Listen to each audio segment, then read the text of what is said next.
that is absolutely marvelous. You really must try the Cabernet Sauvignon. It's exquisite. The iPad dinged at exactly 11:47 p.m., cutting through the silence of my basement workshop like a blade through bone. I'd been down there for 3 hours, sanding the edges of a jewelry box I'd been crafting for Elise. Our 15th wedding anniversary was tomorrow, and like the fool I apparently was, I'd wanted to surprise her with something handmade, something that meant more than the expensive trinkets she usually preferred. My name is Jack Callahan, and until that moment, I thought I knew my wife. Before we dive deeper into this story, I have one small request. Please subscribe, drop a like, comment, and hit that hype button to boost this channel so more people can discover these incredible Reddit stories. The iPad sat on my workbench, its screen glowing with an incoming message. Elise had left it behind when she'd rushed off to her emergency client meeting at 9 o'clock. Another late night at the digital marketing firm where she'd been climbing the corporate ladder with the determination of a woman possessed. I'd grown used to these absences, these sudden urgent calls that pulled her away from our dinner table, our conversations, our bed. I almost ignored the notification. Almost. But something made me look. Maybe it was the way the message preview showed just enough to catch my attention. Can't wait to see you tonight, beautiful. The usual place? B. My hand stopped moving on the sandpaper. The basement, cluttered with 15 years of accumulated tools and half-finished projects, suddenly felt smaller. The smart home system Elise had insisted we install last year hummed quietly in the background, its sensors monitoring temperature, security, every movement in our Victorian house on Maple Street. I picked up the iPad with fingers that felt strangely steady. No password. We'd always trusted each other with our devices. That trust, I realized with crystalline clarity, had been a mistake on my part. The message thread opened, and my world collapsed with surgical precision. Can't wait to see you tonight, beautiful. The usual place? B. Elise's response, sent just 20 minutes ago. Yes, my love. I'll tell Jack I'm working late again. He never questions it anymore. Room 237, like always. I'm bringing the red dress you bought me. E. I scrolled up. Weeks of messages. Months, maybe. Planning meetings that weren't meetings. Business trips that were romantic getaways. Photos that made my stomach turn. My wife in lingerie I'd never seen. Poses I'd never been offered. B turned out to be Brent Rivers, the hotshot tech consultant who'd joined Elise's firm 6 months ago. 34 years old, drove a Tesla, lived in one of those glass-walled condos downtown. I'd met him exactly once, at the company Christmas party.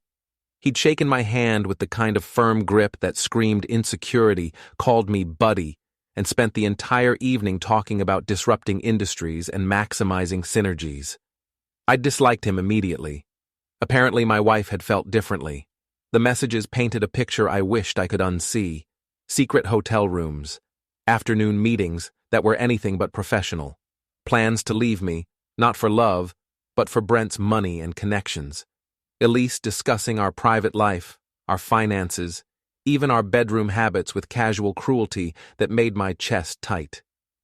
Jack's so predictable, she'd written just 3 days ago.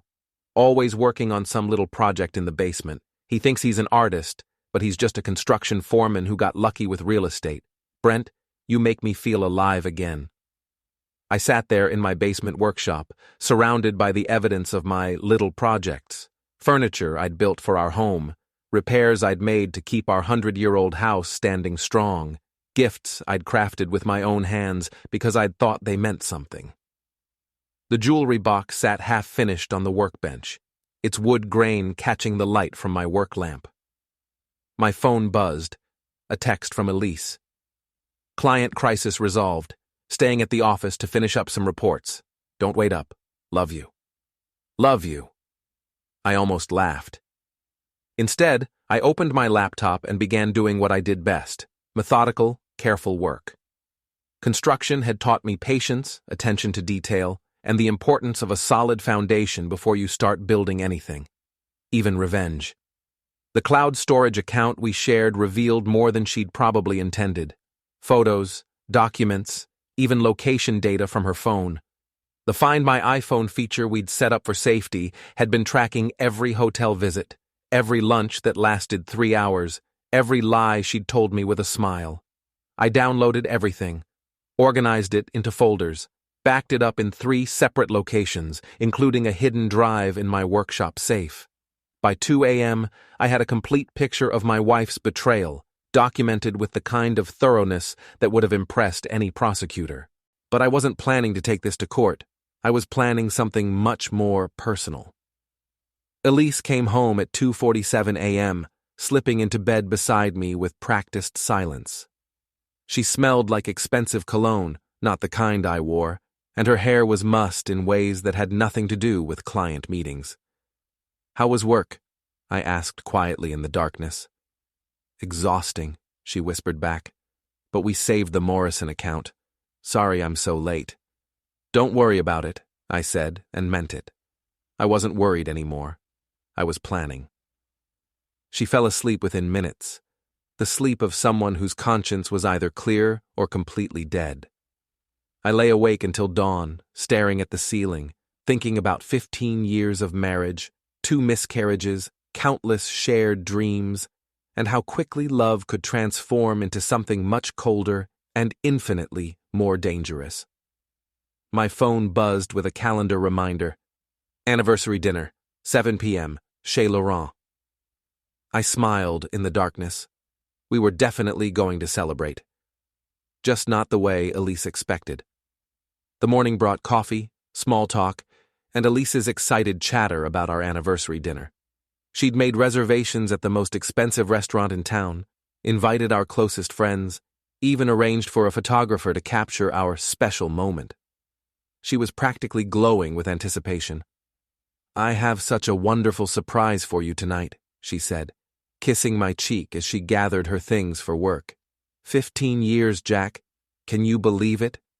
"No," I said honestly. "I really can't." After she left, I made 3 phone calls. The first was to my daughter Erin from my first marriage, 26 years old, sharp as a blade, and working in cybersecurity in Portland. We'd grown closer since her mother's death 2 years ago, and she'd never particularly liked Elise. "Dad? What's wrong? You sound strange." "I need a favor, honey, and I need you to keep it between us for now." The second call was to my best friend, Mick Sullivan, who tended bar at the dockside and had served 2 tours in Afghanistan before settling into civilian life in our little coastal Maine town. "Jackie boy, what's eating you? Meet me at the dockside tonight after 10. And Mick, bring your patience. I'm going to need someone to talk me out of murder." The third call was to Mrs. Penfield next door, the 70-year-old retired librarian who knew every secret in town and had never met a piece of gossip she couldn't weaponize. "Mrs. Penfield, it's Jack.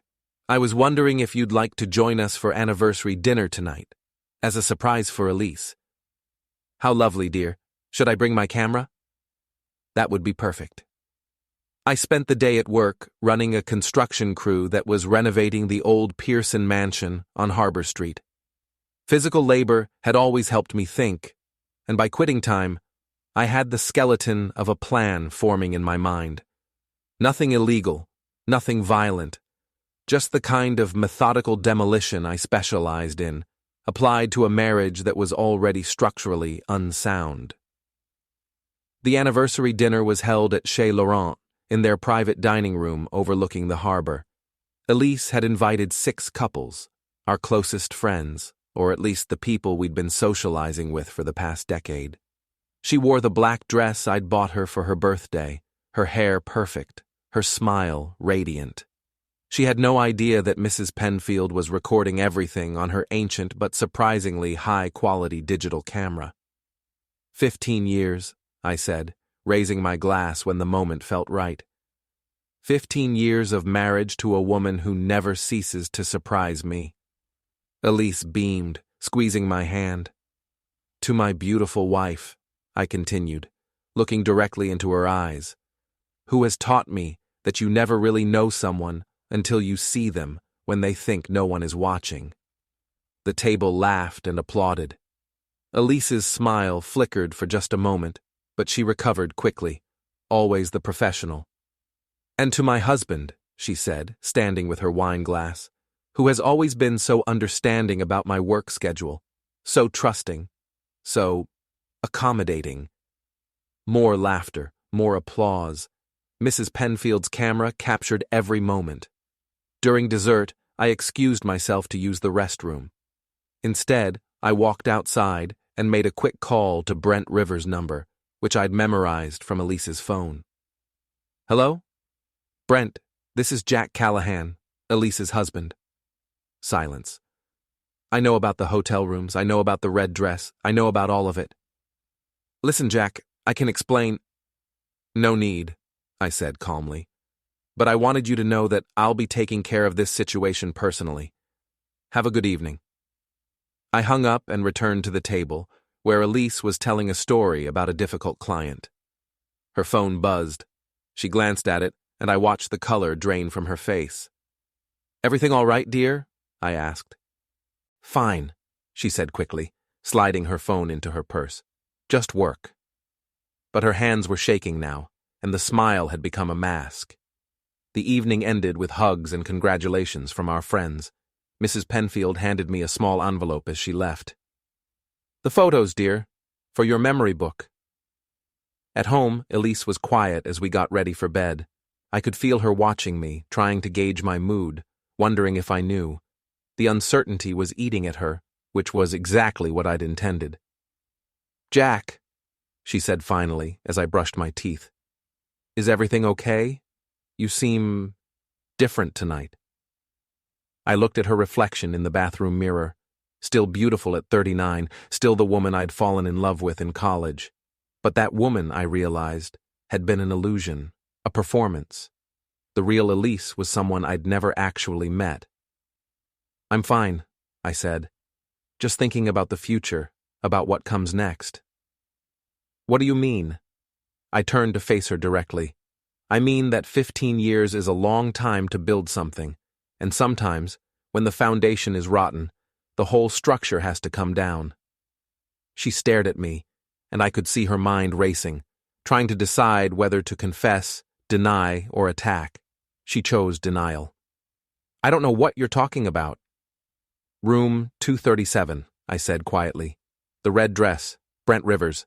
Should I continue? The mask finally fell away completely. What remained was a stranger. How long have you known? Long enough. What do you want? Money? I'll leave quietly. We can make this civilized. I almost admired her composure. Almost. Civilized? I laughed, and the sound surprised even me. Elise, my dear wife, you seem to be under the impression that this is a negotiation. It's not. This is a cancellation. Your trip to happiness with Brent Rivers has been permanently canceled, and the only ticket you're getting is a one-way ride out of the life you've been systematically destroying. She opened her mouth to respond, but I held up my hand. Tomorrow, you're going to discover just how small our little town really is, and how quickly news travels when you've made the wrong enemies. I walked past her toward our bedroom, then paused at the door. Oh, and Elise? Pack light. You won't be staying long. The next morning, Elise was gone before I woke up. No note, no goodbye, just the lingering scent of her perfume and a coffee mug in the sink. Her car wasn't in the driveway, and when I checked the Find My iPhone app, it showed her already at the office by 6:30 a.m. Running scared, I thought with satisfaction. Good. I took my time getting ready, making breakfast, reading the local paper. The Coastal Maine Tribune had a small item about the Summer Festival Planning Committee meeting next week. Perfect timing. My phone rang as I was finishing my eggs. Erin. Dad, I've been thinking about what you asked me yesterday. Are you sure you want to go down this road? She made the choice for me, honey. I'm just making sure she lives with the consequences. Okay. but promise me you won't do anything that could hurt you legally. Mom wouldn't want that. My first wife, Sarah, had been everything Elise wasn't. Honest, loyal, kind to her core. Cancer had taken her when Erin was 16, and I'd thought I'd never love again.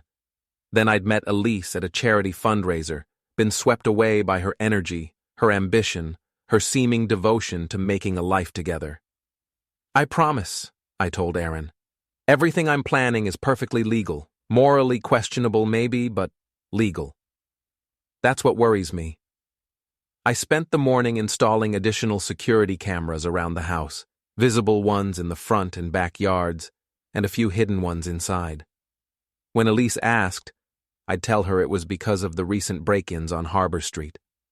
She'd believe it because she wanted to believe it, because it was easier than facing the truth. The cameras weren't really for security, though. They were for documentation. And for the show I was planning to put on. At noon, I drove to Erin's apartment in Portland. She met me at the door with a laptop bag and a grim expression. I pulled everything I could find, she said, leading me to her kitchen table. Social media posts, deleted emails, even some financial records that were technically accessible. She opened her laptop and showed me a spreadsheet that made my chest tight. Hotel charges on credit cards I didn't know existed, jewelry purchases from stores I'd never heard of, even a weekend trip to Boston that had supposedly been a work conference. Dad, she's been planning this for months, maybe longer. Look at this. She clicked to a folder labeled Real Estate. Screenshots of apartment listings in Boston and New York. Saved searches for luxury condos.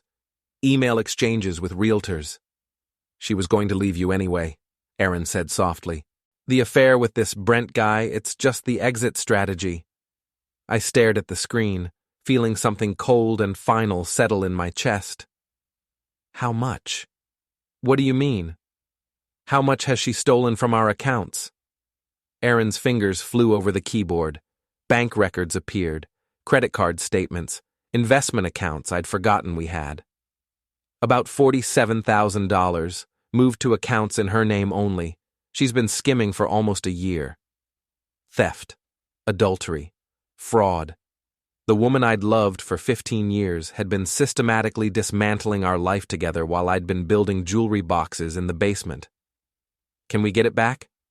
Legally? Maybe. But it would take time, lawyers, court proceedings. She'd claim it was for household expenses, joint property, that kind of thing. I closed the laptop. Then we don't do it legally. Dad, I'm not going to hurt her, Erin, but I'm going to make sure she understands that actions have consequences, and I'm going to make sure everyone in this town knows exactly who she really is. That evening, I was waiting at the dockside when Mick finished his shift. The bar was nearly empty, just a few regulars nursing beers and watching the Red Sox lose to the Yankees on the mounted TV. You look like hell, Mick said, sliding into the booth across from me. Feel worse. I told him everything, the messages, the photos, the money, the plans to leave. Mick listened without interruption, his weathered face growing darker with each detail. So what's the plan? He asked when I finished. Public humiliation, complete social destruction. I want her to understand what it feels like to have your life pulled out from under you. And the boyfriend? Him too? Mick nodded slowly. You know I'm in, right? After what you did for me when I came back from overseas, you know I've got your back. I'd helped Mick get the job at the dockside when he'd been struggling with PTSD and unemployment. Had co-signed the lease on his apartment, helped him find a therapist, been there during the dark months when he'd been fighting his own demons. This could get messy, I warned him. Brother, messy is my specialty. We spent the next hour planning. Mick knew everyone in town, all the gossip networks, the social hierarchies that made small-town life both comforting and dangerous. He also knew which of our mutual friends would be most shocked by Elise's betrayal, and which ones would be most likely to spread the story. The summer festival committee meeting is Tuesday, he said. Half the town will be there, including that social media blogger who covers local events. If you can make your move, then it'll be all over Facebook before the meeting ends, I finished. Exactly. I got home around midnight to find Elise waiting up for me, sitting at the kitchen table with a glass of wine and a carefully composed expression. "We need to talk," she said. "Do we?" "Jack, I know you're angry. You have every right to be, but we can handle this like adults." I poured myself a glass of water and sat across from her. "I'm listening. The thing with Brent, it just happened. We work closely together, we have a lot in common professionally, and things just developed. For 6 months. Yes. While you were stealing money from our accounts." Her composure cracked slightly. "I wasn't stealing. That money was for both of us, for our future." "Your future with him."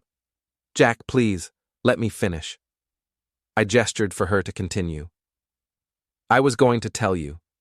After the Morrison account was settled, after things calmed down at work, I was going to ask for a separation, maybe counseling, to see if we could work things out." "While continuing to fuck your coworker." She flinched. I'd never spoken to her that way before, never used that kind of language in our house. But then again, she'd never betrayed me before either. "It's not just physical," she said quietly. "I love him." "You love his money. You love his connections. You love the life you think he can give you. That's not fair." "Fair?" I laughed, and again the sound surprised me with its bitterness. "Elise, you've been planning to leave me for months. You've stolen nearly $50,000 from our accounts. You've been lying to me every single day while I've been making you anniversary gifts in the basement. And you want to talk about fair?" She was crying now, but I felt nothing. No sympathy, no desire to comfort her, no instinct to fix whatever was broken between us. That part of me, the part that had loved her unconditionally, was simply gone. "What do you want?" she asked. "I want you to understand what you've done. Not just to me, but to yourself. You've destroyed something that took 15 years to build, and for what? A guy who drives a Tesla and talks about disrupting industries? Brent is successful. He's ambitious. He has plans. He has plans to fuck a married woman and convince her to leave her husband. That's not ambition, Elise. That's predation." She stood up abruptly, wine sloshing in her glass. "I don't have to listen to this." "No, you don't. But you're going to anyway, because for the first time in our marriage, I'm going to tell you exactly what I think." She sat back down. "I think you're a coward," I said calmly. "I think you're selfish, dishonest, and cruel. I think you've been using me as a safety net while you shopped around for something better. And I think you're about to discover that actions have consequences."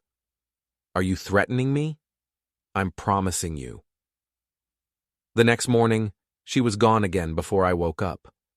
But this time, she'd left something behind. Her iPad, sitting on the kitchen counter with a note. "I changed all my passwords. Jack, please don't make this harder than it has to be." I smiled as I poured my coffee.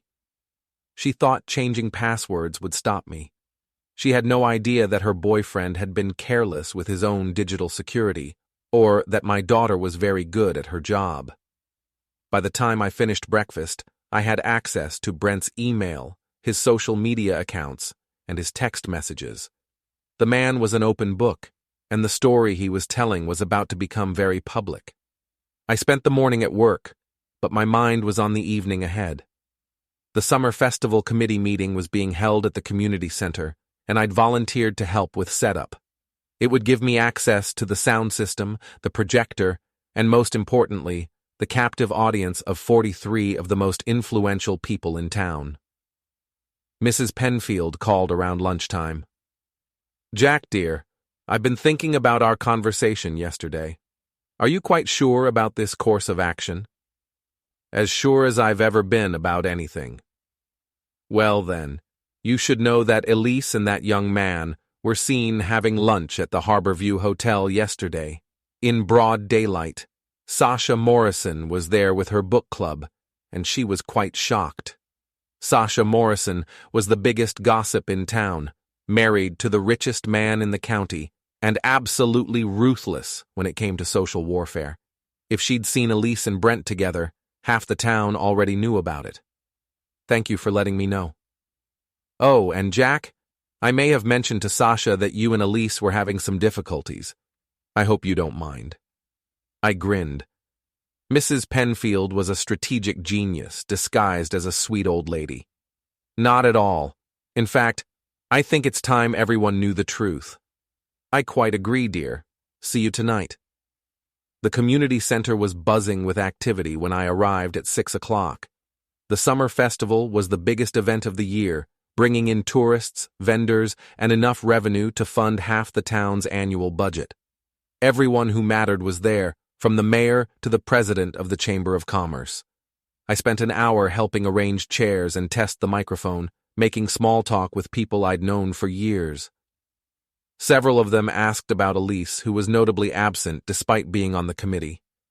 Working late again, I said with a rueful smile. You know how dedicated she is. By 7 o'clock, the room was packed. I sat in the back row, laptop bag at my feet, watching as the meeting got underway. Budget discussions, vendor applications, entertainment scheduling, the usual bureaucratic minutia that kept small towns functioning. At exactly 8 o'clock, during a lull in the proceedings, I stood up and walked to the front of the room. Excuse me, I said to the committee chairwoman. I have something I'd like to share with everyone. Jack, this isn't really the time. Actually, it's the perfect time. I connected my laptop to the projector, and the screen filled with a photo of Elise and Brent kissing in the lobby of the Harborview Hotel. The room went completely silent. My wife has been having an affair, I said calmly, my voice carrying clearly through the microphone. For 6 months, she's been lying to me, stealing from our joint accounts, and planning to leave our marriage for this man. I clicked to the next slide, screenshots of their text messages with the most damaging passages highlighted. She's also been lying to all of you, using her position on this committee and her job at the marketing firm to cover for hotel meetings and romantic getaways. Gasps, whispers, the sound of chairs creaking as people turned to look at each other. In the third row, Sasha Morrison was recording everything on her phone. Jack, that's enough, the chairwoman said, but her voice lacked conviction. She was staring at the screen like everyone else. I'm not here for sympathy, I continued. I'm here because this committee, this town, this community deserves to know who they're dealing with. Elise Callahan is a liar, a thief, and a fraud. And I thought you should know before you trust her with any more responsibilities. I disconnected the laptop and walked back to my seat. The room erupted in shocked conversation, people pulling out phones, heads turning to follow my progress down the aisle. The chairwoman tried to regain control of the meeting, but it was hopeless. I'd just detonated a social nuclear bomb, and the fallout was going to be spectacular. As I reached the back of the room, my phone buzzed with a text from an unknown number. You bastard. How could you do this to me? I typed back. The same way you did it to me, one lie at a time. Then I turned off my phone and walked out into the cool Maine evening, leaving chaos in my wake. The next morning brought consequences faster than I'd anticipated. My phone had 17 missed calls, 12 voicemails, and 43 text messages. Most were from mutual friends, some supportive, others confused or angry. 3 were from reporters who'd somehow gotten wind of the story. 1 was from a lawyer. But the most interesting message came from Brent Rivers himself. We need to talk. This has gone far enough. I was finishing my coffee when Elise's car pulled into the driveway. She sat behind the wheel for a full minute before getting out, her face hidden behind oversized sunglasses. When she finally entered the house, she looked like she hadn't slept. You destroyed me, she said without preamble. No, I documented your destruction. There's a difference. She threw her purse onto the kitchen counter with enough force to scatter the contents across the granite surface. Do you have any idea what you've done? I can't show my face anywhere in this town. My boss wants to see me this morning. The festival committee has asked for my resignation. And? And what? What did you expect, Elise? That you could betray everyone who trusted you and there wouldn't be consequences? She pulled off her sunglasses, revealing red-rimmed eyes and mascara stains. I expected my husband to handle this privately, like an adult. The way you handled your affair, privately? That's different. How? She struggled for an answer, then gave up. I'm leaving. Today. I'll send for my things later. Where will you go? That's none of your business. Actually, it is, because if you're planning to run off with our money, I'll have you arrested for theft. Her face went pale. You wouldn't. Try me. She stared at me for a long moment, and I could see her recalculating, trying to figure out how much I knew and how far I was willing to go. I'll transfer the money back, she said finally. All of it. Today. Fine. And Elise? If you or your boyfriend try to retaliate against me in any way, I'll release the rest of the evidence I have. The photos, the financial records, the emails about your plans to frame me for emotional abuse. All of it. She jerked as if I'd slapped her. How did you? It doesn't matter how. What matters is that you understand the situation. You've lost. Completely. Your only choice now is how gracefully you want to exit. She gathered her things and walked toward the door, then paused with her hand on the knob. I did love you once, she said quietly. I know. That's what makes this so much worse. After she left, I called in sick to work and drove to the dockside. It was barely noon, but I needed a drink and a friendly face. Mick was setting up for the lunch crowd, and he grinned when he saw me. Well, well, well. If it isn't the most famous man in Millfield. You know there's a betting pool about whether Elise will leave town or try to stick it out? What are the odds? 3-1 she's gone by Friday. I ordered a beer and a burger, then filled Mick in on the morning's conversation. He listened with the focused attention of someone who'd spent years in combat zones, reading people's intentions and calculating threats. She's going to fight back, he said when I finished. Women like that, they don't just roll over and accept defeat. She'll try to make you look like the bad guy, claim you were abusive or controlling or something. Let her try. I've got documentation of everything. Documentation doesn't matter if people don't want to believe it, and there are plenty of folks in this town who'll side with the wronged woman regardless of the facts. As if summoned by his words, the door opened and 3 women walked in, Sasha Morrison, Linda Crawford, and Beth Henley. All friends of Elise's, all members of the social elite that ran the town's charity functions and cultural events. They spotted me immediately and marched over to my table with the determination of an invading army. Jack Callahan, Sasha said, her voice dripping with disapproval. What you did last night was absolutely disgraceful. I took a sip of my beer and looked up at her. Which part? The part where I told the truth, or the part where I provided evidence? You humiliated a good woman in front of the entire town. I exposed a cheating wife who'd been stealing money and lying to everyone who trusted her. Marriage problems should be handled privately, Linda chimed in. What you did was vindictive and cruel. You know what's cruel? I stood up, and all 3 women took a step back. Promising to love someone forever, then systematically destroying their trust while planning to abandon them. That's cruel. Elise made a mistake, Beth said. People make mistakes. A mistake is forgetting to pick up milk on the way home. A 6-month affair with financial fraud isn't a mistake. It's a choice, a series of choices, made every day for half a year. You're just bitter because she found someone better, Sasha snapped. The bar went quiet. Even the lunch crowd had stopped eating to watch the confrontation. Better? I laughed. Sasha, your husband has been cheating on you for 3 years with his secretary. Everyone in town knows it except you.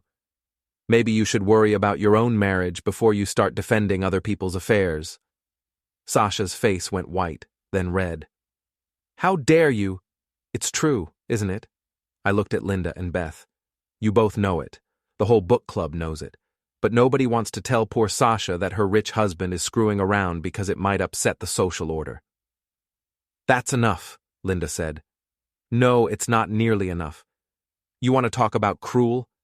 It's cruel to let someone live in denial while everyone around them knows the truth. It's cruel to enable cheaters and liars because it's more comfortable than facing reality. I finished my beer and threw a 20 on the table. Elise isn't a victim, ladies. She's a predator who got caught. And if you want to support her, that says more about your character than mine. I walked out, leaving them standing by my table in stunned silence. Mick caught up with me in the parking lot.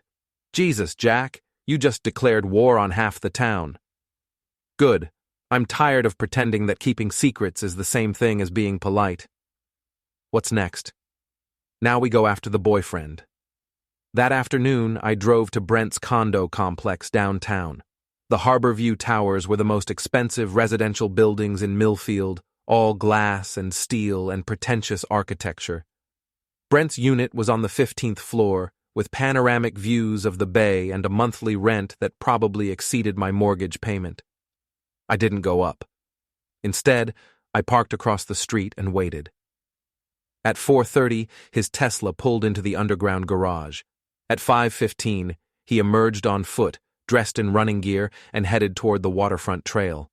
I followed at a distance, keeping him in sight as he jogged along the harbor.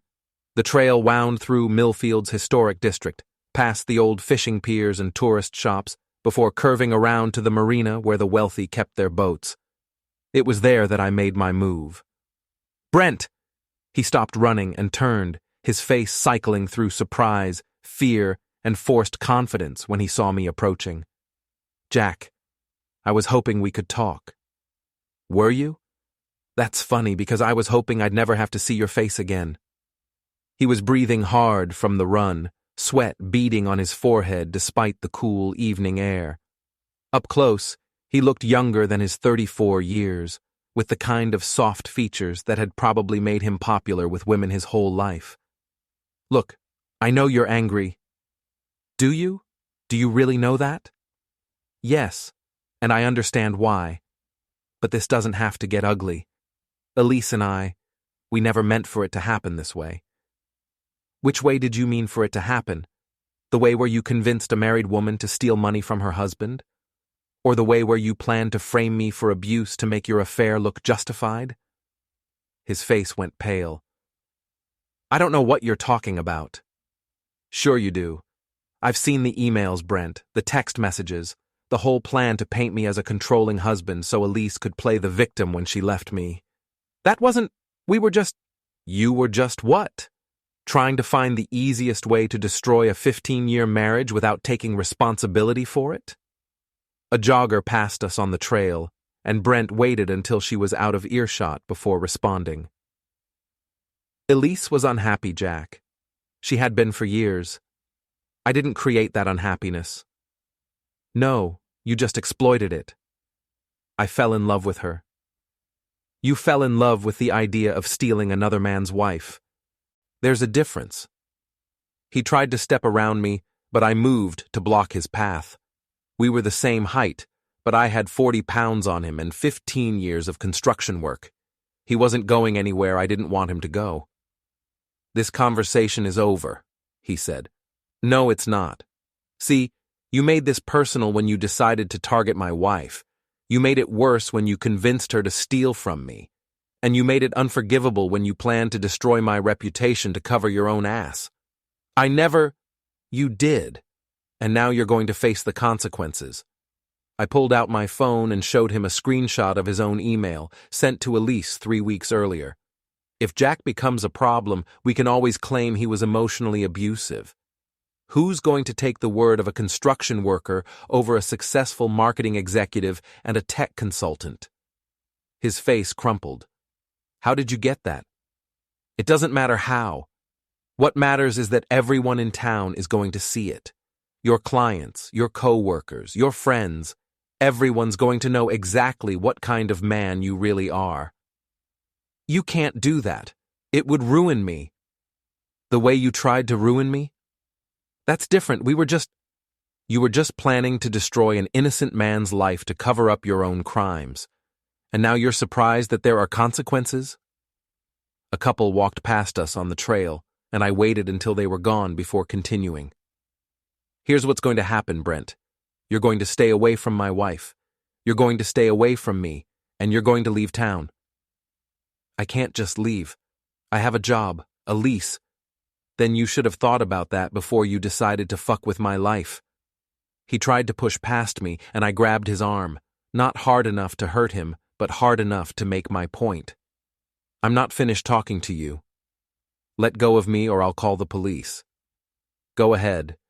I'm sure they'd love to hear about the fraud, the theft, and the conspiracy charges you're looking at. He stopped struggling. What do you want? I want you to understand that this isn't over. You came into my town, targeted my wife, destroyed my marriage, and tried to steal my money. Did you really think I was just going to roll over and let it happen? Elise came to me. I didn't pursue her. Bullshit. I've seen the messages, remember? You've been working on her for months, telling her how unhappy she was, how much better her life could be, how she deserved more than what she had with me. She did deserve more. I let go of his arm and stepped back. You know what? You're right. She deserved a husband who would fight for her instead of taking her for granted. She deserved someone who would pay attention when she started pulling away instead of hiding in the basement building furniture.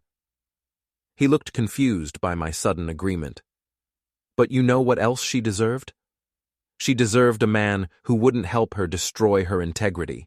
She deserved someone who would encourage her to end her marriage honestly, instead of sneaking around and stealing money.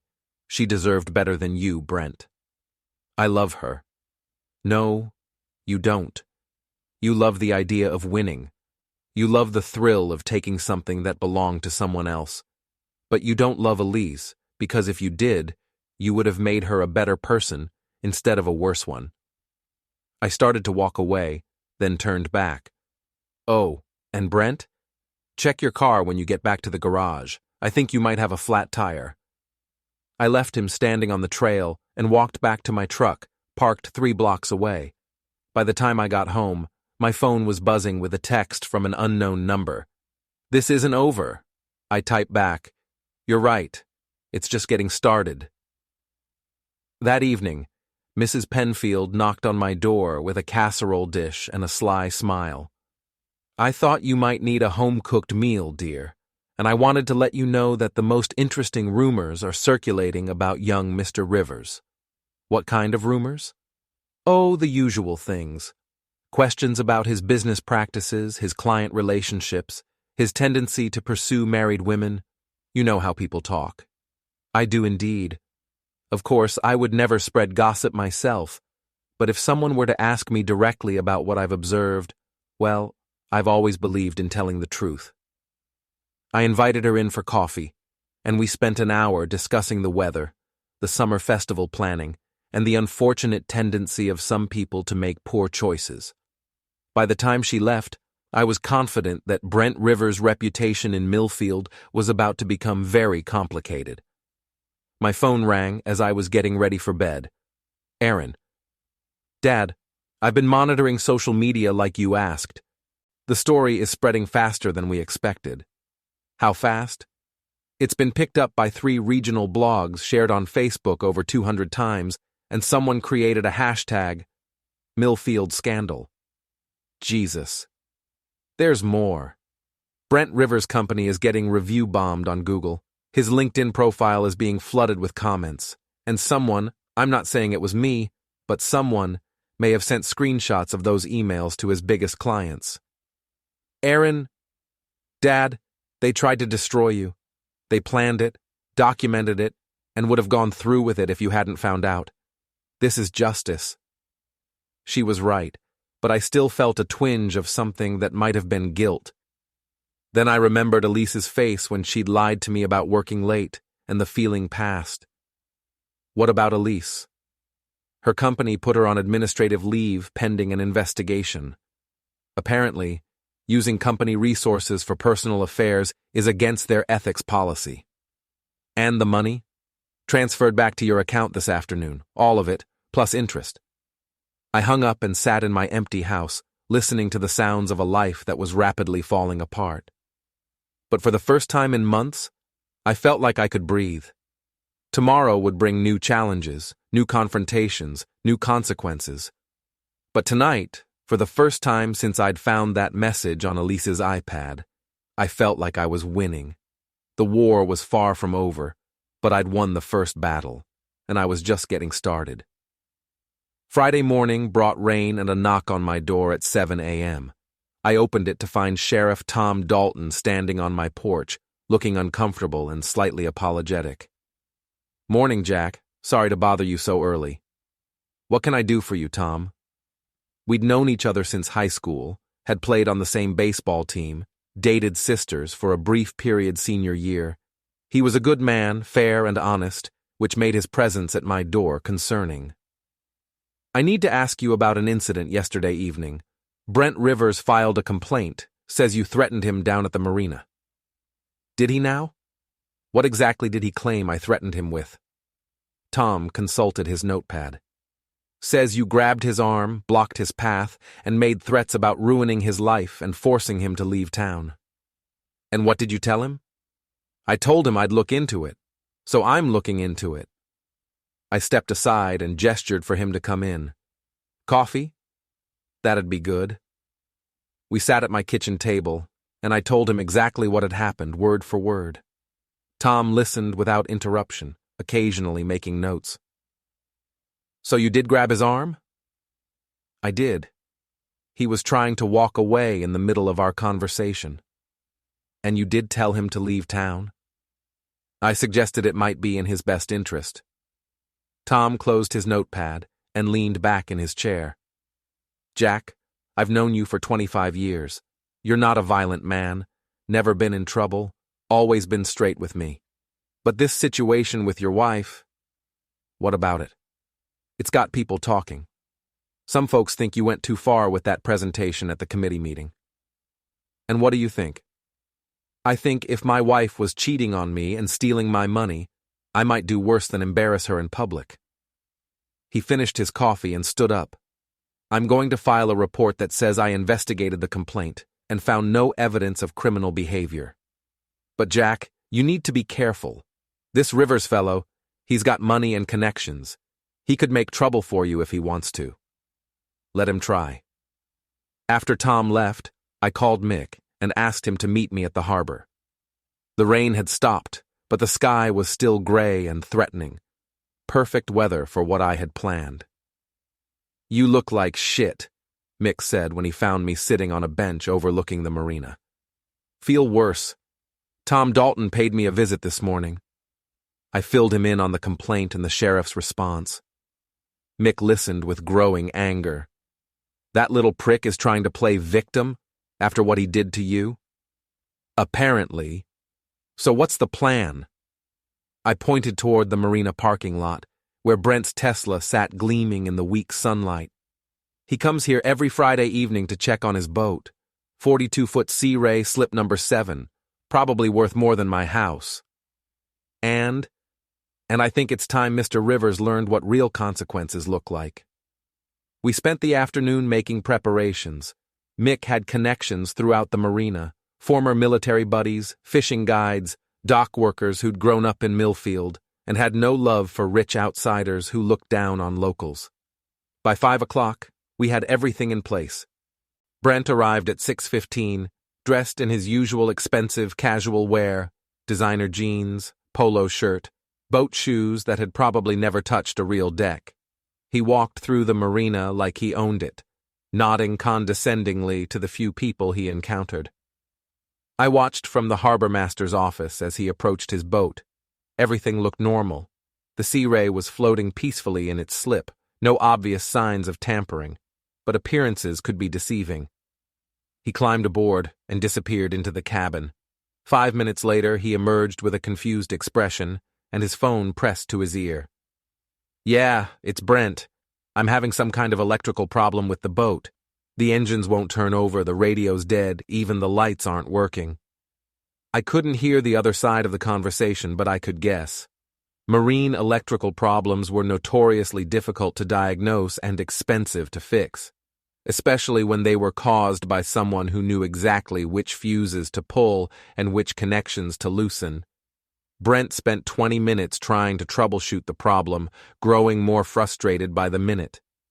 Finally, he climbed back onto the dock and started walking toward the parking lot. That's when he discovered the second part of our plan. His Tesla wouldn't start either. The engine turned over, but something was clearly wrong. He popped the hood and stared at the engine compartment with the helpless expression of a man who'd never changed his own oil. "Problem?" I asked, appearing at his shoulder. He spun around, his face cycling through surprise, anger, and resignation. "You did this." "Did what?" "My boat, my car. This is harassment." "I have no idea what you're talking about. I've been in the harbor master's office for the past hour, talking to Captain Morrison about slip rental rates." It was true. I had been talking to Morrison, though we'd spent most of the time watching Brent through the window and discussing his growing reputation around the marina. "You're lying." "Am I? Prove it." He pulled out his phone and started to dial, then stopped. What was he going to tell the police? That his boat and car had mysterious mechanical problems? That he suspected sabotage but had no evidence? "Need a ride?" I asked pleasantly. "Go to hell." "I'll take that as a no." I walked back to my truck and drove home, leaving him stranded at the marina with 2 disabled vehicles and a growing understanding that his problems were just beginning. My phone rang as I was making dinner. Unknown number. "You think you're clever, don't you?" It was Brent, and he sounded furious. "I think I'm thorough. How's the car situation working out?" "I had to call an Uber. Do you know how much an Uber costs from the marina to downtown?" "I imagine it's less than the cost of a good marriage. This is harassment. I'm going to file another complaint with the sheriff." "Go ahead. I'm sure Tom would love to hear about how your expensive toys keep breaking down. Might make him wonder what kind of man can afford a $40,000 car but can't figure out why it won't start." "What do you want from me?" "I want you to understand that actions have consequences. You targeted my wife, destroyed my marriage, and tried to steal my money. Did you think I was just going to forget about it?" "I never meant for it to go this far." "Sure you did. You just thought I was too stupid or too weak to fight back." There was a long pause. "What if I left town? Would that end this?" "It's a start. I need time to wrap up my business, find another job." "You have until the end of the month. That's only 2 weeks. Then you'd better start packing." I hung up and finished making my dinner, feeling more satisfied than I had in days. The phone rang again almost immediately. "Dad?" Erin's voice was tight with concern. "We need to talk." "What's wrong?" "I've been monitoring Elise's digital activity like you asked. She's been busy." "How busy?"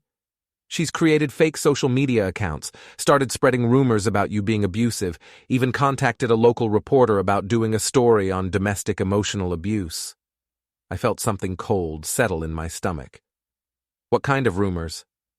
"That you were controlling, that you monitored her communications, that you threatened her and her friends. She's even claiming that you've been stalking her and Brent."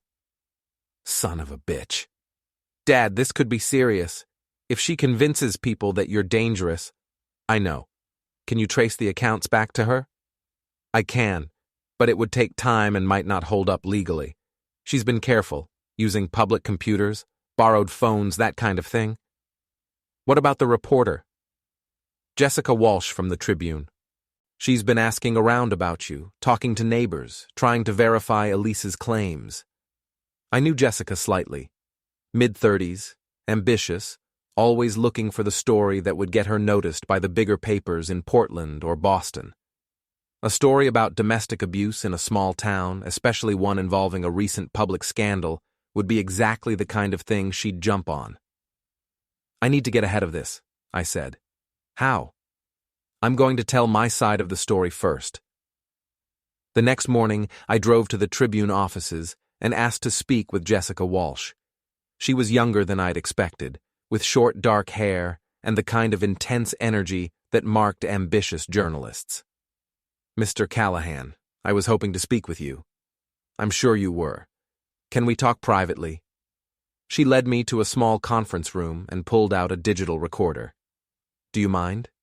"Not at all. In fact, I insist on it." I spent the next hour telling her everything: the discovery of the affair, the stolen money, the evidence I'd gathered, and my decision to expose the truth publicly.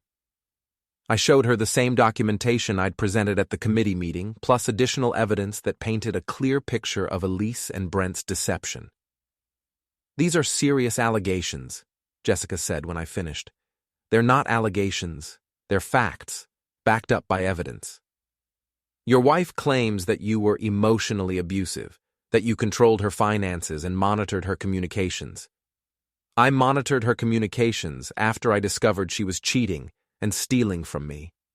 As for controlling her finances, she had access to every account we owned and used that access to steal nearly $50,000. I showed her the bank records, the credit card statements, the money transfers." Jessica's expression grew more serious as she reviewed the documentation. "She also claims that you've been stalking and harassing her boyfriend. I've had 2 conversations with Brent Rivers, both in public places, both witnessed by other people. If he considers that harassment, he's welcome to file a complaint with the sheriff. In fact, he already did." "And?" "Sheriff Dalton investigated and found no evidence of criminal behavior." Jessica leaned back in her chair, studying me with the calculating look of someone trying to decide which version of the story would sell more papers. "Why should I believe you instead of her?" "Because I have evidence, and she has accusations. Because I'm willing to go on the record with my real name while she's spreading rumors through fake social media accounts. And because everything I've told you can be verified independently." I slid a folder across the table. Phone records, bank statements, hotel receipts, even GPS data from her phone showing every trip to meet her boyfriend. Check it all. Verify every detail. Then decide who's telling the truth. She opened the folder and began scanning the contents, her reporter's instincts clearly engaged by the wealth of documentation. "This is a lot of evidence. I'm a construction foreman. I believe in building things on solid foundations. What do you want from me?" "I want you to tell the truth. The whole truth, not just the version that makes for a better story." "And if I don't?" "Then you'll publish a story based on lies and accusations, and when the truth comes out, and it will come out, your credibility will be destroyed along with everyone else's." She was quiet for a long moment, flipping through the documents, occasionally making notes. "I'll need to verify all of this. I'd expect nothing less. And I'll need to give your wife a chance to respond to these allegations." "Of course, but Jessica, when you talk to her, ask her to provide evidence for her claims. Not just accusations, but proof. Bank records, medical reports, police complaints, anything that would support her version of events." "Why are you so confident she won't be able to?" "Because you can't provide evidence for things that never happened." I left the Tribune offices feeling cautiously optimistic. Jessica Walsh was ambitious, but she was also professional. She wouldn't publish a story without verifying the facts, and the facts were all on my side. My phone buzzed with a text from Mick. "Emergency at the dockside. Get here now." I drove to the bar to find 3 police cars in the parking lot and a crowd of onlookers gathered around the entrance. Mick met me at the door, his face grim. "What happened?" "Brent Rivers happened. He came in about an hour ago, drunk off his ass, started making accusations about you. Said you were stalking him, harassing him, sabotaging his property. And when people started laughing at him, he got violent. Threw a punch at old Pete Morrison, knocked over a table, started screaming about how this whole town was corrupt and backward." I looked through the window and saw Brent sitting in the back of a police car, his expensive clothes rumpled, his face flushed with alcohol and rage. "Is Pete okay?" "Yeah, but he's pressing charges, assault, public intoxication, disturbing the peace. Brent's looking at a night in jail and a court date." I watched as the police car pulled away, taking Brent toward what was probably his first experience with the inside of a jail cell. The crowd was already dispersing, but I could hear the conversations, people discussing what they'd witnessed, sharing opinions about the outsider who'd come to their town and caused nothing but trouble. "You know what the funny thing is?" Mick said as we walked into the bar. "What?" "I didn't have to say a word against him. He destroyed himself." That evening, I was sitting on my porch when Mrs. Penfield appeared with a plate of cookies and her usual fountain of information. "Such excitement today," she said, settling into the chair beside mine. "First that unpleasant scene at the dockside, and then the police at the Harborview Towers." "Police at Brent's building?" "Oh, yes. Apparently, his landlord received some very concerning information about illegal activities in Mr. Rivers' apartment. Something about drug use and inappropriate behavior with clients." I looked at her sharply. "What kind of information?" "Anonymous tips, from what I understand. Photos, recordings, that sort of thing. Of course, I wouldn't know anything about such matters personally." "Of course not. Though I did happen to notice that young man stumbling out of his building this afternoon with several suitcases. Looked like he was in quite a hurry." "Did he now?" "Indeed. I believe he may have decided to take an extended vacation, perhaps permanently." We sat in comfortable silence, watching the sun set over the harbor. In the distance, I could see the marina where Brent's boat still sat in its slip, probably destined to be repossessed along with everything else he was leaving behind. "Mrs. Penfield," I said finally, "you've been very helpful through all of this." "Oh, I haven't done anything special, dear. I simply believe that people should face the consequences of their actions. Still, I appreciate it. You're quite welcome, though I do hope this unpleasant business will be concluded soon. The town has had quite enough excitement for one summer." I thought about Elise, probably holed up in some hotel room, trying to figure out how to rebuild a life that had collapsed around her. I thought about Brent, fleeing town with his reputation in ruins and his future uncertain. I thought about the friends who'd chosen sides, the neighbors who'd watched the drama unfold, the community that had been forced to confront uncomfortable truths about people they'd trusted. "I think it will be," I said. "Very soon." But even as I said it, I knew the final act was yet to come. Elise wasn't the type to give up easily, and cornered animals were often the most dangerous. The war wasn't over yet, but I was ready for whatever came next. After all, I'd learned something important over the past week. When you build your life on a solid foundation, it can withstand almost any storm. And when someone tries to tear it down with lies and betrayal, sometimes the best defense is a good offense. The reckoning was coming, and I intended to be ready for it. Sunday morning brought an unexpected visitor. I was drinking coffee on my porch, reading the Tribune's weekend edition, when a black BMW pulled into my driveway. The woman who got out was someone I'd never seen before, mid-40s, expensively dressed, with the kind of predatory confidence that marked successful lawyers. "Mr. Callahan, I'm Margaret Chen, attorney for Elise Callahan. We need to talk." I folded my newspaper and gestured to the empty chair beside me. "By all means." She climbed the porch steps with the measured pace of someone used to controlling conversations, but I noticed she glanced around nervously before sitting down. Small-town settings had a way of unsettling city lawyers. "My client has retained my services to address the harassment and defamation she's been subjected to over the past week." "Has she now? And what exactly constitutes harassment and defamation in your professional opinion?" "The public humiliation at the committee meeting, the spread of private information through social media, the coordinated campaign to destroy her reputation and career." I sipped my coffee and studied her over the rim of my mug. "Ms. Chen, I'm going to assume you're a competent attorney, which means you've reviewed whatever evidence your client provided. So let me ask you directly. Did she show you the financial records proving she stole nearly $50,000 from our joint accounts? A flicker of uncertainty crossed her face. My client disputes that characterization. Did she show you the hotel receipts, the credit card statements, the documented proof of her 6-month affair? The details of your marital problems aren't relevant to. Did she show you the text messages where she and her boyfriend planned to frame me for emotional abuse to justify their relationship? Margaret Chen was quiet for a moment, and I could see her recalculating. Whatever story Elise had told her was clearly incomplete. Mr. Callahan, regardless of any marital issues you may have had, your response has been disproportionate and legally actionable. Has it? Let me tell you what I've actually done, counselor. I presented factual evidence of fraud and adultery to a public committee that my wife was a member of.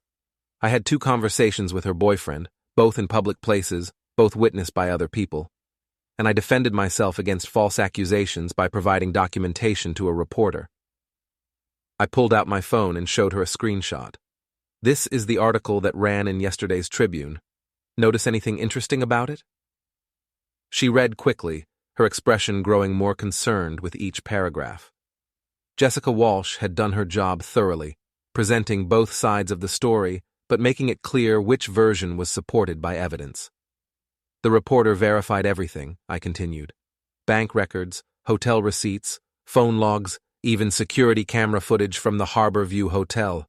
Your client's accusations of abuse and harassment were investigated and found to be unsupported by any evidence. My client is prepared to file a restraining order. Based on what? 2 conversations in public places? The fact that I exposed her crimes to people who had a right to know about them? Margaret Chen closed her briefcase and stood up. Mr. Callahan, I'm going to give you some free legal advice.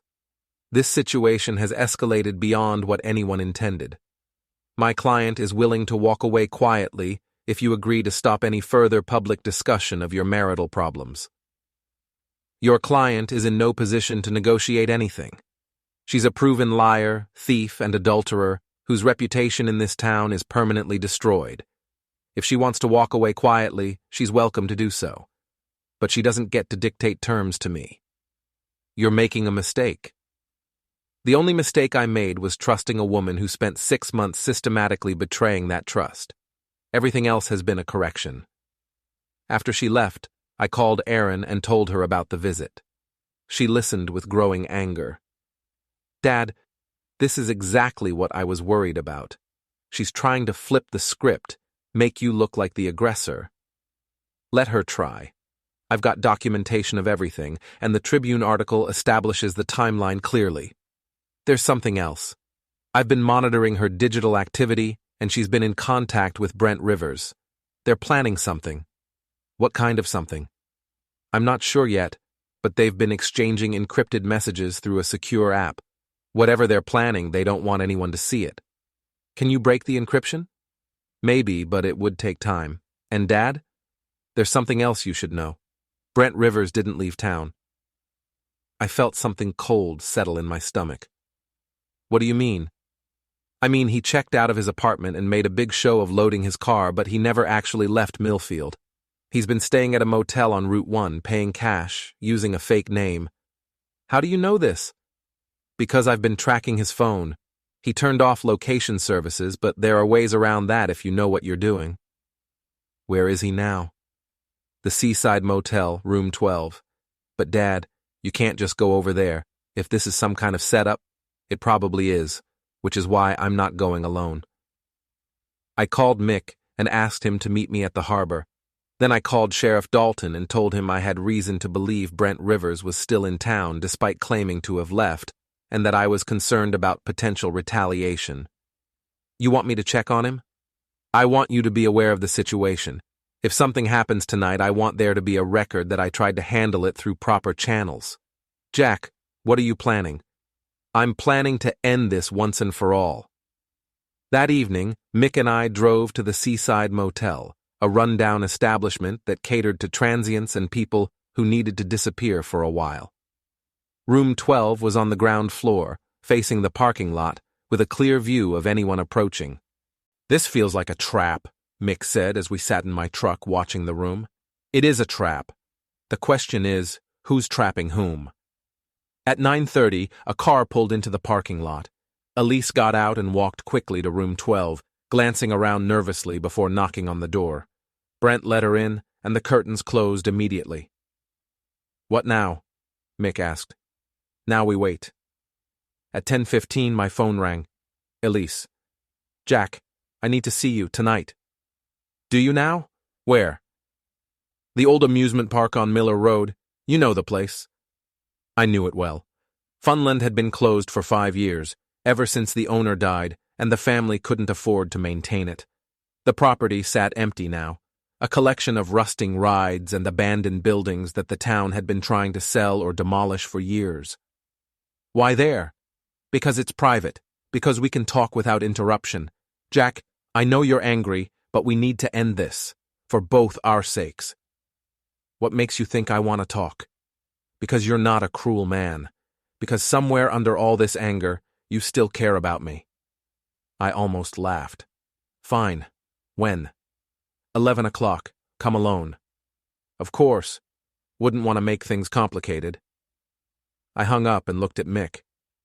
"They want to meet at Funland." "That's definitely a trap." "Absolutely. Which is why you're going to call Sheriff Dalton in exactly 30 minutes and tell him you're worried about me. Ask him to check on the situation." "What are you going to do?" "I'm going to spring their trap and see what happens." Funland at night was the stuff of nightmares. The abandoned rides cast strange shadows in the moonlight, and the wind through the empty structures created sounds that could have been music or screaming. I parked near the entrance and walked through the rusted gates, every step echoing in the unnatural silence. I found them in the center of the park, near the old carousel. Elise stood beside the painted horses, looking smaller and more fragile than I'd seen her in years. Brent lurked in the shadows near the funhouse, trying to look casual but clearly nervous. "Hello, Jack." "Elise. Brent. Thank you for coming." "Did I have a choice?"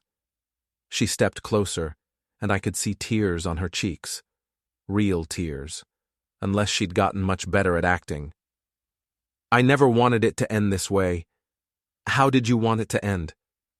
"I wanted us to separate quietly, divide our assets fairly, move on with our lives. While you stole my money and destroyed my reputation. That wasn't the plan." "Sure it was. I've seen the messages, remember? The whole strategy to paint me as abusive, to justify your affair, to make sure you came out looking like the victim." Brent stepped out of the shadows. She was protecting herself. From what? From the consequences of her own choices. From a man who became obsessed with controlling and humiliating her. I looked at him with something approaching pity. "Brent, do you actually believe that? Or are you just so invested in this narrative that you can't admit the truth?" "What truth?" "That you're a predator who targeted a vulnerable woman and convinced her to destroy her own life for your entertainment." "I love her." "No, you don't. You love the idea of taking something that belonged to someone else. But now that you've got her, now that she's lost everything for you, how long do you think it'll be before you get bored and move on to the next married woman?" Elise made a sound that might have been a sob. "Stop it." "Stop what? Telling the truth?" "You wanted to talk, so let's talk. Let's talk about how you threw away 15 years of marriage for a man who's already looking for an exit strategy." "That's not true," Brent said, but his voice lacked conviction. "Isn't it? Then why are you hiding in a motel instead of standing by her publicly? Why haven't you offered to help her rebuild her life? Why are you planning to disappear the moment this gets too complicated for you? You don't know what you're talking about. I know exactly what I'm talking about. You're a coward and a user, and Elise was stupid enough to fall for your act." That's when Brent made his mistake. He stepped toward me with his fists clenched, and I saw the rage that he'd been hiding behind his civilized facade. "You smug bastard. You think you're so much better than me?" "I think I'm honest. There's a difference. He swung at me, a wild haymaker that telegraphed itself from a mile away. I stepped aside and let his momentum carry him past me, then grabbed his arm and used his own weight to send him stumbling into the carousel. "Brent!" Elise screamed. He got up slowly, blood trickling from a cut on his forehead where he'd hit one of the painted horses.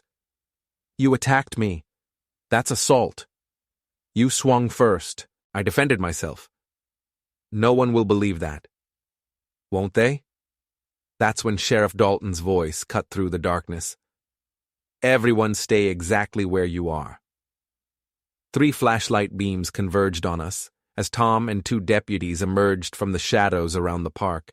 They'd been watching the whole time, probably since before I'd arrived. "Tom," I said calmly, "thanks for coming. Jack, Ms. Callahan, Mr. Rivers." He looked at Brent's bleeding forehead.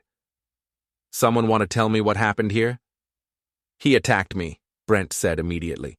"I came here to try to resolve this situation peacefully, and he assaulted me." "Is that what happened, Jack?" "He took a swing at me. I avoided it and he ran into the carousel." "That's a lie," Elise said. "Jack, tell them the truth." I looked at her with genuine curiosity. "What truth would that be, Elise? You lured us here. You planned this whole thing." "I lured you here? You called me, remember? You asked me to meet you at this specific location." Tom was taking notes, his expression carefully neutral. "Ms. Callahan, did you call your husband and ask him to meet you here?" "Yes, but—" "And Mr. Rivers, did you throw the first punch?" Brent looked around desperately, realizing that his version of events wasn't holding up under scrutiny. He provoked me. "How?" He said things. About me. About our relationship." "What kind of things?" "Insulting things. Personal attacks." Tom looked at me. "Jack, did you make any threats against Mr. Rivers?" "I told him he was a coward and a user. If that constitutes a threat, then half the conversations in this town would be criminal." One of the deputies was examining the scene, noting the position of the carousel, the blood on the painted horse, the lack of any other signs of violence. "Sheriff," the deputy said quietly, "this looks consistent with someone falling or running into something, not being struck." Tom nodded and closed his notepad. "Mr. Rivers, I'm going to recommend you seek medical attention for that cut. Ms. Callahan, I suggest you and your husband continue any future discussions through your attorneys. And Jack, maybe avoid meeting your estranged wife in abandoned amusement parks at night." "Understood." As the deputies escorted Brent toward their patrol car, Elise grabbed my arm. "This isn't over." "Yes, it is. You've destroyed everything, my job, my reputation, my future. Was it worth it?" I looked at her for a long moment, this woman I'd loved for 15 years, this stranger who'd systematically betrayed everything we'd built together. "You destroyed everything, Elise. I just made sure everyone knew about it. I hate you. I know. But you know what? I don't hate you. I don't feel anything for you at all anymore. And that's the difference between us." She let go of my arm and walked away, her footsteps echoing through the empty park until they faded into silence.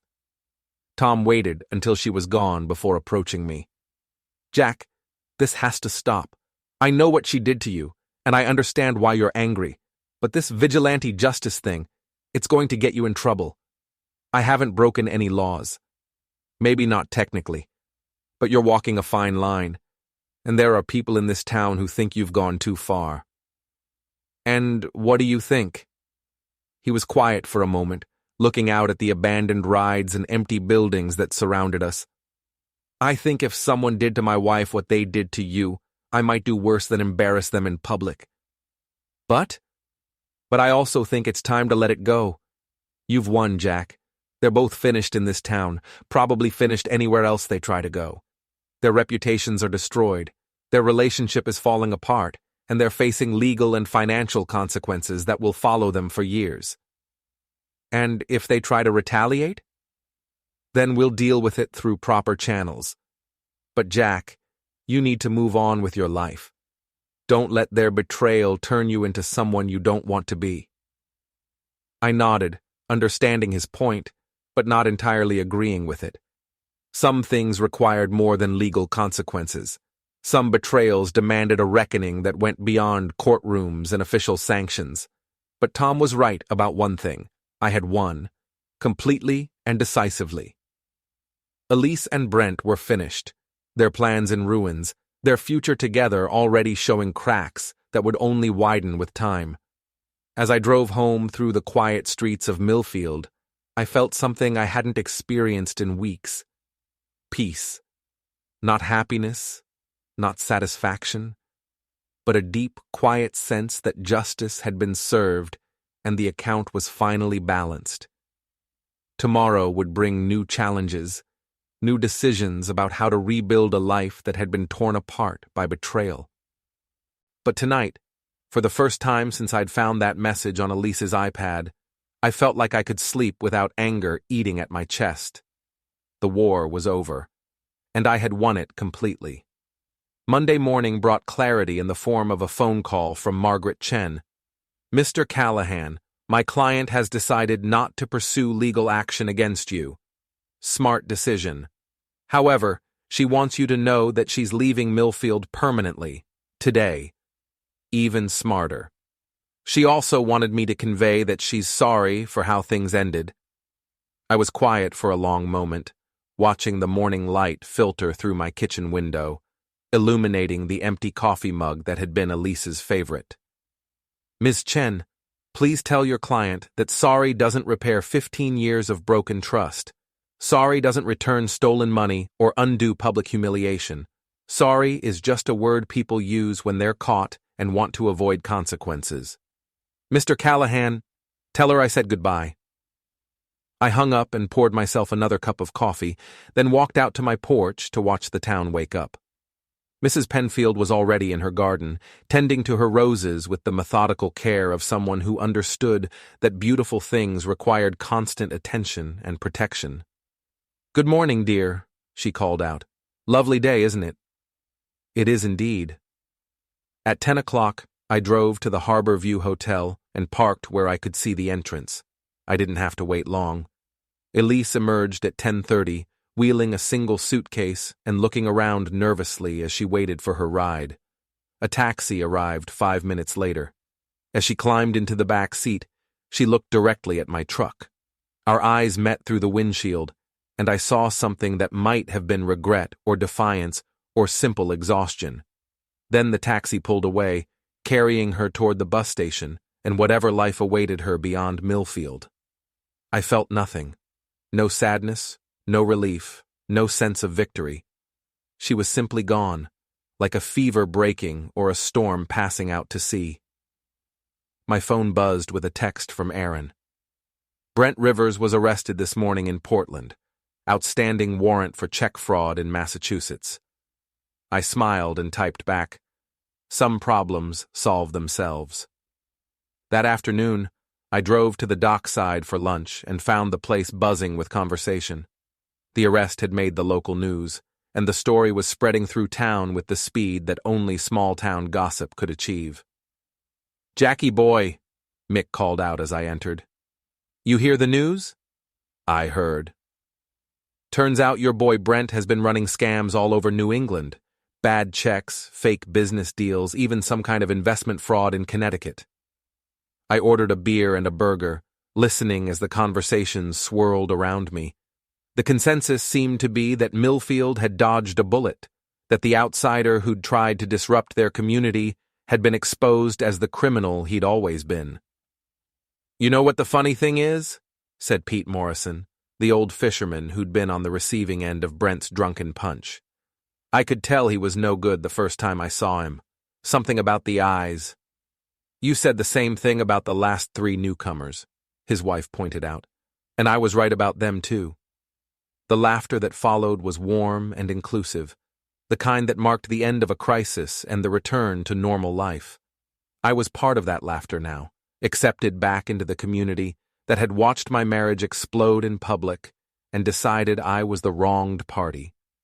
But even as I smiled and nodded and accepted the congratulations of people who'd known me for years, I felt a strange detachment from it all.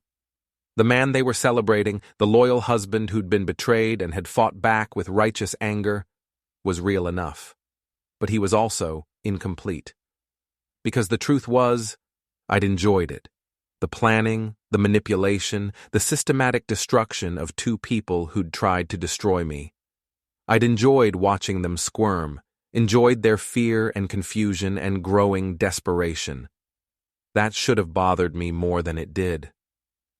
That evening, I was cleaning out Elise's closet when I found a box hidden behind her winter coats.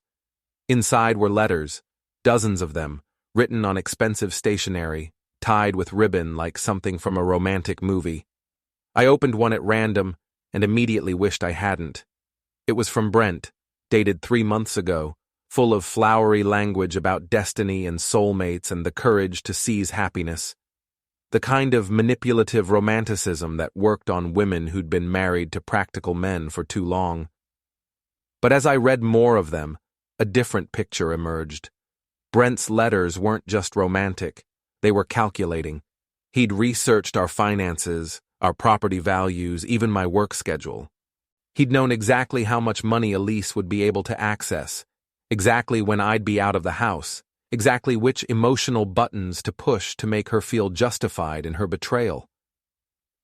The affair hadn't been spontaneous. It had been a con job from the beginning, with Elise as both the mark and the accomplice. I burned the letters in my fireplace, watching 15 years of marriage and 6 months of betrayal turn to ash. When the last page had crumbled to nothing, I felt something final click into place inside my chest. Elise hadn't just cheated on me. She'd been victimized by a professional predator, then turned into an accomplice in her own destruction. That didn't excuse her choices, but it explained them in a way that made the whole situation even more pathetic. She'd thrown away everything real for something that had never existed at all.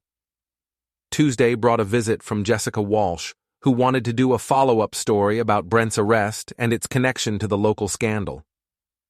Did you know about his criminal background when you exposed the affair? I knew he was a liar and a manipulator. The criminal part was just confirmation. Some people are saying you went too far, that public humiliation was excessive. Some people think adultery and theft should be handled with polite conversation and couples therapy. And you don't? I think actions have consequences. I think people who betray trust should face the social and financial costs of that betrayal. And I think communities have a right to know when someone in their midst is lying to them. She published the follow-up story on Wednesday, and it was picked up by papers in Portland and Bangor. By Thursday, I was getting interview requests from regional television stations and true crime podcasts. I turned them all down. The story was over, and I had no interest in becoming a celebrity for destroying my own marriage, even if that marriage had been built on lies. Friday evening, I was having dinner at the dockside when Sasha Morrison approached my table. She looked older than she had a week ago, worn down by her own marital revelations. "Jack, I owe you an apology." "No, you don't." "Yes, I do. I was wrong about Elise, wrong about you, wrong about the whole situation. You were defending your friend. That's what friends do. Even when their friend is lying to them?"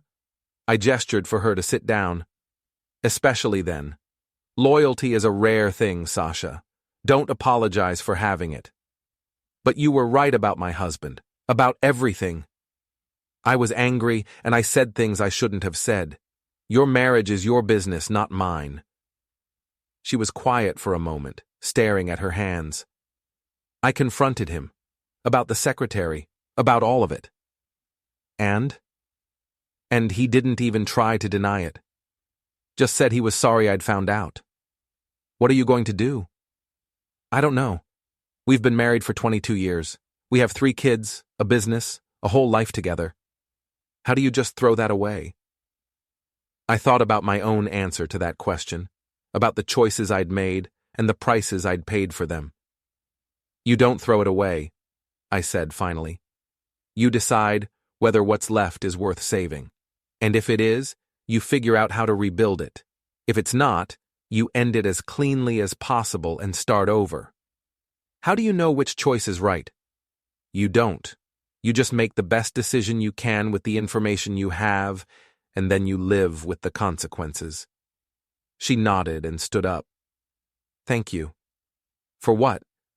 For telling me the truth, even when I didn't want to hear it. Saturday morning, I drove to the cemetery where my first wife was buried. Sarah's grave was in a quiet corner overlooking the harbor, marked by a simple granite stone that bore her name, dates, and the words, beloved wife and mother. I sat on the bench I'd installed there 2 years ago and told her about the past 2 weeks, about Elise's betrayal, about my response, about the choices I'd made, and the man I'd become in the process. I think you'd be disappointed in me, I said to the stone, not for exposing the truth, but for enjoying it as much as I did. You always said revenge was just another word for becoming the thing you hate. The wind off the harbor rustled the flowers I'd brought, and I could almost hear her voice in the sound. Sarah had been the moral center of our relationship, the one who'd kept me grounded when anger or pride threatened to lead me astray. But you know what? I'm not sorry. They tried to destroy me, and I destroyed them first. Maybe that makes me a bad person, but it makes me a living person. And right now, that feels like enough. I stayed there for an hour, watching boats move across the harbor, listening to the sounds of a town going about its Saturday business. When I finally got up to leave, I felt lighter somehow, as if confessing my sins to someone who'd loved me unconditionally had absolved me of the need to feel guilty about them. That evening, Mrs. Penfield knocked on my door with a casserole and a bottle of wine. I thought you might like some company, dear. It's been a difficult week. It's been an interesting week. We ate dinner on my porch, watching the sun set over the harbor, talking about everything except the scandal that had consumed the town's attention for the past 2 weeks. What will you do now?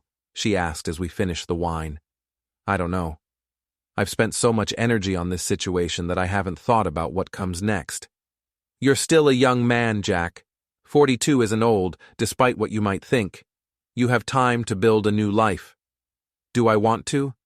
That's not for me to say, but I will tell you this. What you've been through, as painful as it was, has shown you something important about yourself. What's that? That you're stronger than you thought you were, that you can survive betrayal and fight back and win. That's not a small thing to know about yourself. She was right, though I wasn't sure strength was the right word for what I'd discovered. Ruthlessness, maybe. Or simply the capacity for calculated cruelty when circumstances demanded it. Mrs. Penfield, can I ask you something? Of course. Do you think I went too far? The next morning, sunlight streamed through the blinds like thin blades of forgiveness cutting across the walls. For a moment, I forgot everything. The trial, the betrayal, the weight of what I'd done. Then the quiet reminded me.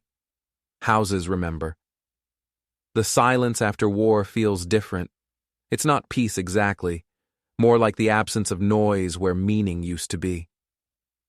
I made coffee and sat on the porch again, watching the harbor shimmer with early light. The gulls screamed overhead like they hadn't heard about the loss. Somewhere a dog barked, someone laughed, and life moved forward whether I was ready or not. I thought about Brent sitting in his cell, probably rehearsing excuses that no longer mattered. I thought about Elise, wherever she'd run off to, and whether she still told herself that she was the victim. Maybe she did. Maybe that's what people like her had to do to survive the stories they built around themselves. The town paper ran a short column about the arrests. Local businessman faces charges in fraud and extortion case, it said. No names beyond what was required. No mention of the lies or the shattered lives behind the polite phrasing. Just another paragraph in the long history of people pretending not to notice the rot under the paint. I clipped the article and folded it into the notebook where I'd kept my notes, evidence, and messages. Proof that I hadn't imagined it all. Proof that the truth, ugly as it was, had teeth. Sarah texted later that afternoon. You should come to the festival tonight. Being around people might help. I started to type, no, but deleted it. Maybe she was right. Hiding in the house was starting to feel like living inside a wound. So that evening, I walked down to the square. Music played from the bandstand, kids chased each other between food stalls, and the air smelled of fried dough and sea salt. No one looked at me twice. For months, I'd been the center of whispers, the shadow everyone followed with their eyes. Now they'd moved on. It was strange how quickly people forget, how easily they trade one scandal for another. I should have felt relieved. Instead, I felt hollow, like I'd stepped out of my own life and left a ghost to walk among them. At the edge of the pier, I found Sarah watching the fireworks barge being loaded. She smiled when she saw me. You made it, she said. I nodded. We stood in silence for a while, listening to the lapping water. When the first explosion of color bloomed above us, I felt something loosen in my chest, a small release, fragile but real. For the first time in a long while, I didn't feel like I had to justify my existence. On the walk home, I passed the old bookstore where Elise and I used to go on rainy afternoons. The window was dusty now, the "For Lease" sign curling at the edges. I thought about going in, but there was no point. The past isn't a place you can visit without paying a toll. I kept walking. That night, I opened a blank page in my notebook and wrote 3 words at the top. Never again here. I didn't know exactly what I meant. Maybe that I'd never let myself be trapped again. Never let someone else's chaos become my responsibility. Never mistake silence for safety. Or maybe I just meant that I'd never let this version of myself take root again. The version that believed love was something you could reason with, that forgiveness would come if you suffered enough. When I finally closed the notebook, I noticed the old family photo still on the mantel, me, Elise, and Maya at the lake. I started to take it down, but stopped. It wasn't a lie, not exactly. It was a record of what once felt true. I set it back, faced forward, and let it stay where it was. In the following weeks, I began to rebuild small things. Fixed the leaky faucet, repainted the porch railing, planted herbs in the garden Elise had neglected. Every task felt like reclaiming a square inch of territory. Neighbors waved again. A few even came by, cautiously, with casseroles and small talk. I accepted, grateful but distant. Some wounds heal best in solitude. One evening, as I was locking up, I saw a figure standing across the street, a man in a dark coat, watching the house. My pulse spiked, but when I stepped closer, he turned and walked away without a word. Maybe just a stranger, maybe someone curious. Either way, I didn't chase. Fear used to run my life. Now it only visited. I went inside, turned the deadbolt, and exhaled. I poured myself a drink, just one, and stood by the window. The marina lights reflected on the glass, doubling the world. For a fleeting second, I saw both versions of myself, the one who'd been betrayed and the one who'd fought back. Neither saint nor monster, just a man who finally stopped pretending that justice was ever clean. Tomorrow, I'd start fresh. Maybe drive up the coast for a few days, maybe see the cliffs I'd always promised to visit. I didn't know what came next, and for once, that uncertainty didn't scare me. It felt like permission. I set the glass down, switched off the lamp, and let the darkness settle around me, not as punishment, but as peace earned the hard way. The world outside kept breathing, unbothered by everything I'd lost and everything I'd learned. Somewhere beyond the horizon, dawn was already preparing its slow arrival. And I realized then, freedom wasn't about winning. It was about surviving long enough to stop needing victory at all.